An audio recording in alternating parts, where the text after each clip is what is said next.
Hi friends, broccoli எப்படி செய்யலான்னு பார்க்கலாம் வாங்க. ஈஸியாக வெங்காயம் தக்காளி மட்டும் போட்டு ஒரு ஒரு கடாயில் இப்போ தண்ணி ஊற்றி அந்த ப்ரொக்கோலியை சுடு தண்ணியில் போட்டு எடுத்து வச்சுக்கோங்க. அப்போ தான் அந்த ப்ரொக்கோலியில் பூச்சி கிச்சி எதுனா இருந்தால் வெளியில் வந்துடும். நல்லா கழுவிட்டு ஒரு தண்ணியில் போட்டு ஊற வச்சிடணும். வெங்காயம் தக்காளி இதுக்கு தேவையான பொருள், கொஞ்சம் இஞ்சி பூண்டு பேஸ்ட்டு எல்லாம் எடுத்து வச்சுக்கோங்க. நான் பட்டர் போட்டு வெங்காயத்தை வதக்கிக்கிறேன். அப்புறம் தக்காளி போட்டு வதக்கிக்கோங்க.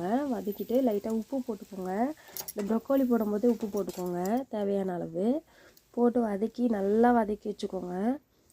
வதக்கினிங்கன்னா இதை கொஞ்சம் இதுக்கு தேவையானது மஞ்சத்தூள் கொஞ்சம் போட்டுக்கோங்க.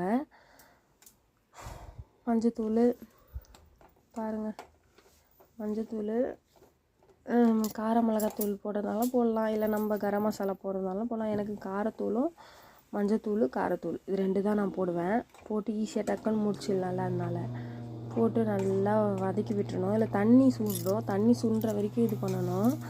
இது அப்படியே தண்ணி சுண்டி வந்ததுக்கப்புறம் நம்ம அப்படியே எடுத்து சாப்பிட்லாம். ஈஸியாக டக்குன்னு செய்யணும்னா 5 நிமிஷத்தில் செய்யணும், இந்தமாரி தான் செய்யலாம். ஃப்ரெண்ட்ஸ், உங்களுக்கு இந்த வீடியோ பிடிக்கும்னு நினைக்கிறேன். பிடிச்சிருந்தா லைக் பண்ணுங்கள், ஷேர் பண்ணுங்கள், கமெண்ட் பண்ணுங்கள், சப்ஸ்கிரைப் பண்ணுங்கள். Please support me.